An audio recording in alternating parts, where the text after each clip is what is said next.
à tous les points de contrôle pour faire comprendre à nos concitoyens que ce dont il s'agit, c'est pas uniquement d'éviter une contravention de 38 ou 138 € demain, c'est une question de vie ou de mort. Et ce message-là, moi je ne sais pas jusqu'à quel point il est passé dans les consciences. Tant que chacun n'aura pas dans son entourage une personne malade, on pourra prendre ce sujet avec un peu de légèreté ou un peu de distance. Or, ce qu'on essaie de faire aujourd'hui, c'est cette prise de conscience avant qu'on en arrive là. Encore une fois, l'objectif, c'est de permettre à notre système de santé de pouvoir encaisser le choc épidémique en le lissant, en faisant en sorte qu'on ait la capacité à accueillir tous les patients qui les nécessitent en état grave, en établissement hospitalier. Pour l'instant, notre système hospitalier résiste, on n'est qu'au début du pic. La seule manière de freiner cette épidémie, il n'y a pas 50 façons de le faire, c'est que les gens restent chez eux. Moi, je trouve qu'il y a beaucoup de gens dans la rue. Je trouve qu'il y a beaucoup de gens en voiture. Tout l'enjeu va être de savoir demain si la présence de ces personnes qu'on voit là, à côté de nous, elle est strictement indispensable à la survie de leur entreprise ou à la vie de la nation. Et ça va être ça, le vrai défi, de faire en sorte que les gens restent chez eux, restent confinés, limitent leurs contacts sociaux au maximum, pour qu'en une semaine, 15 jours, 3 semaines, on en touche les bénéfices et qu'on voit se recourber le pic de l'épidémie.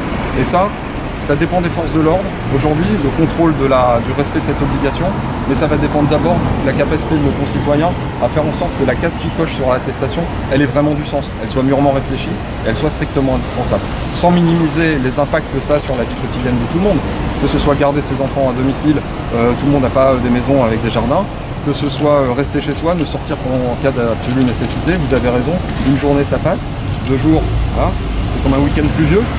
Et puis au bout d'une semaine, 2 semaines, on va peut-être voir des gens qui se relâchent. Et tout l'enjeu va être d'essayer dans la durée, et c'est un vrai défi pour les forces de l'ordre aussi, qui sont mobilisées aujourd'hui avec près de 300 personnels qui sont sur des dizaines de points de contrôle et de patrouilles dynamiques, de pouvoir tenir dans la durée. C'est pour ça que les missions des forces de sécurité ont été réorganisées. Un certain nombre de missions non prioritaires ou moins prioritaires sont aujourd'hui mises en sommeil au profit du contrôle du respect de cette interdiction, mais aussi de la sécurisation des espaces publics. On est dans une période qui est inédite dans l'histoire de notre pays, et ce qu'on demande aux forces de l'ordre, outre le fait d'être là présent sur la voie publique aujourd'hui, c'est aussi de faire en sorte que les personnes et les biens soient mis en sécurité, parce qu'on ne sait pas comment la situation va évoluer, et il est pour ça nécessaire que nos policiers, nos gendarmes soient présents sur le terrain, visibles, pour rassurer une population qui peut légitimement être inquiète, parce qu'encore une fois, on vit une situation qui n'a pas d'équivalent au cours des 100 dernières années au moins.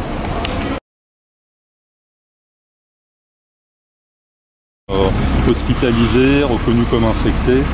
Alors sur le nombre de personnes hospitalisées, je laisserai l'ARS le dire, parce que c'est une situation qui évolue. On est à ce stade à 7 cas confirmés dans le département.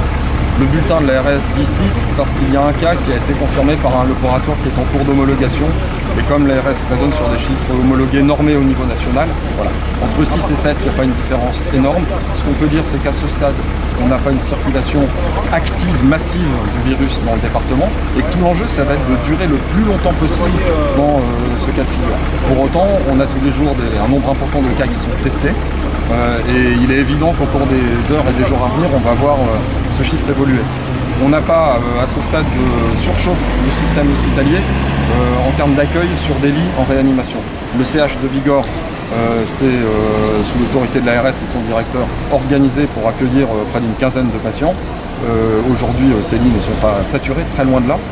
Les autres établissements hospitaliers sont capables de monter en puissance, le tout en relais du CHU de Toulouse, dès lors que la première ligne qu'il constitue serait saturée. Là où on a un impact important, c'est le centre 15, c'est le SAMU. Le SAMU est submergé d'appels pour des raisons qu'il ne nécessite pas forcément. Au stade 3 de l'épidémie, et ça c'est extrêmement important que les gens le comprennent, on appelle le centre 15, pas si on a de la fièvre ou un peu mal à la tête, et si on a des signes graves, en particulier des troubles respiratoires, qui laissent entendre qu'une personne peut être en danger. Des signes, on va dire, équivalents à ceux d'une grippe, c'est le médecin traitant, le médecin généraliste, qui doit être appelé, et qui va lui, maintenant, monter en première ligne. Sont rassurants, pas de problème d'approvisionnement, ils sont livrés 1 fois ou 2 fois par jour par les plateformes d'approvisionnement régionales.